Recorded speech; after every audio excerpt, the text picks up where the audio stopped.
அஸ்ஸலாமு அலைக்கும். எல்லாருக்கும் ஈதுல் அத்ஹா குர்பான் பெருநாள் வாழ்த்துக்கள். பக்ரீத்து.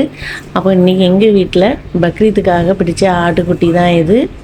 பாருங்கள் எப்படி நிற்குதுன்ட்டு. நல்ல வளர்ப்பு குட்டியாக இருக்கும் போல் இருக்குது. நல்ல பாசமாக எல்லாருக்கிட்டையும் பக்கத்தில் போனால் வந்தாலும் இருக்கும். நம்ம சாப்பாடு தரையில் வச்சிட்டோம்னா அது குடிக்காது. கஞ்சம் ஏதோ நம்ம கையில் எடுத்து கொடுத்தாலே, பாத்திரத்தோடு கொடுத்தாலே அது குடிக்கும். குடிச்சிட்டு அமைதியாக இருக்கும். சில சமயம் சவுண்டு சத்தம் போட்டுக்கிட்டு இருக்கும். இருந்தாலும் ஒன்றும் பிரச்சனை இல்லாமல் தான் நிற்கி. நேற்று சாயந்தரம் தான் நாங்களே இந்த ஆட்டை வீட்டுக்கு கொண்டு வந்தோம். நாங்கள் கொண்டு வந்து இப்போ இந்த இடத்துல தான் நாங்கள் கட்டி போட்டிருக்கோம். இனி தான் பெருநாள் வேலைகள் எல்லாமே ஸ்டார்ட் ஆகுது. அதுக்கப்புறவு மட்டன் எடுத்து மட்டனை வந்து வேக வச்சு எடுத்திருக்கேன். உப்பும் இஞ்சி வெள்ளைப்பூடு பேஸ்ட்டும் போட்டுட்டு கொஞ்சம் தயிர் சேர்த்து தான் மட்டனை வேக வச்சு நான் எடுத்து அந்த வேக வச்ச சூப்பு தான் இந்த கிண்ணத்துக்கு ஒரு கிண்ணம் நிறைய வந்திருந்தது. அதாவது உலக்குன்னு பார்த்தீங்கன்னா 2 உலக்கு தண்ணி சூப்பு வந்திருந்தது. அப்போ அதை தனியாக எடுத்து வச்சுக்கிட்டேன். அதுக்கப்புறம் பிரியாணிக்கு தேவையான தக்காளி, பல்லாரி, பச்சை மிளகாய், புதினா கீரை எல்லாமே கழுவி கட் பண்ணி எடுத்துக்கிட்டேன். இனி ஒரு பாத்திரத்தில் கொஞ்சமாக ஒரு கெஸ்ட்டு ஒருத்தங்களுக்கு நெய்ச்சோறு ஒன்று பொங்கி அடிச்சிருக்கேன். அதுவும் ரெடி ஆயிடுச்சு. அதுக்கப்புறம் பிரியாணி செய்கிறதுக்காண்டி பாத்திரத்தில் நெய்யும் சமையல் எண்ணெயும் ஊற்றிக்கிட்டு நம்ம தாளிக்கக்கூடிய உண்டான பட்டை, கிராம்பு, ஏலக்காய், பிரிஞ்சி இலை, ரம்பை இலை, அன்னாசிப்பூ, ஸ்டாரு எல்லாமே போட்டு தாளிச்சிட்டு அதுக்கப்புறம் பல்லாரியும் அதில் போட்டு நம்ம நல்லா வதக்குறோம். பல்லாரி வதக்கும் போது இஞ்சி வெள்ளைப்பூடு பேஸ்ட்டு அதுக்கப்புறம் அதையும் அதில் தேவையான அளவு போட்டுக்கிட்டு தீயை சிம்மில் வச்சுக்கிட்டு வதக்குங்க. அடி பிடிக்காமல் நம்ம வதக்கிடலாம்.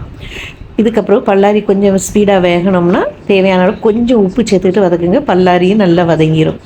அதுக்கப்புறம் நட்ஸ் வந்து முந்திரி பருப்பும் கிஸ்மிஸும் அதோட ஒன்றா போட்டு வதக்குது. அதுவும் நல்ல டேஸ்ட்டாக இருக்கும்.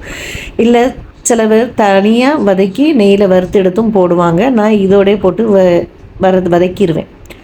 அதுக்கப்புறம் தக்காளியும் பச்சை மிளகாவையும் எடுத்து போட்டு நல்லா வதங்கட்டும். இனி ஒரு சைடில் பாத்திரத்தில் எண்ணெய் ஊற்றி சிக்கன் மசாலா பிரட்டி வச்சுருந்ததை எண்ணெயில் போட்டு ஃப்ரை பண்ணிக்கிட்டு இருக்கேன்.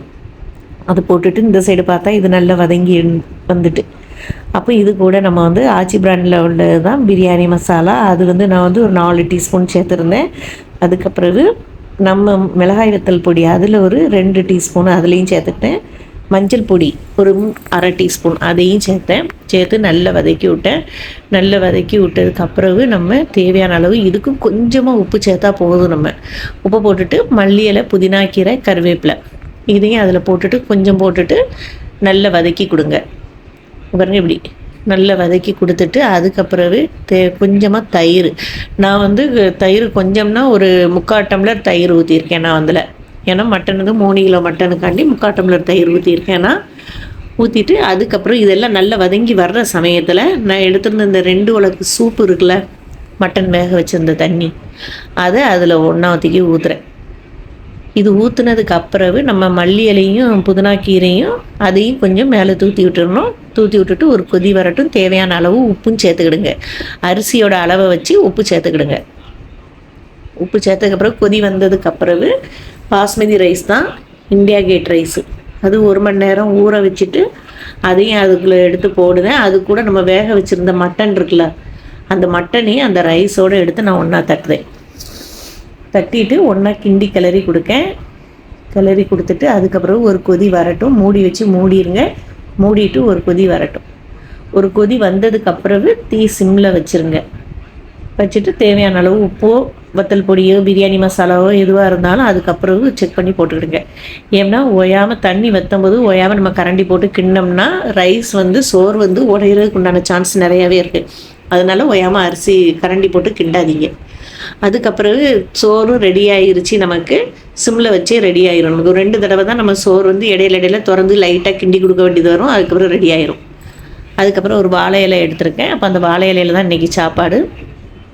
பிரியாணி எடுத்து வச்சாச்சு. அதுக்கப்புறம் ஒரு பைனாப்பிள் பீஸில் 1, அப்பளம், வெங்காய சம்பல், சேமியா கேசரி, அதுக்கப்புறம் தால்சா, முருங்கைக்காய், மாங்காய் எல்லாம் போட்டு ஒரு தால்சா. இதுதான் இன்றைக்கி எங்கள் வீட்டோட பக்ரீத் சாப்பாடு. வீடியோ பிடிச்சிருந்ததுன்னா சப்ஸ்கிரைப் பண்ணுங்கள். அலைக்கும் சலாம். நீங்களும் ஒரு தடவை இந்த மாதிரி ட்ரை பண்ணி பாருங்கள் மட்டன் பிரியாணியை.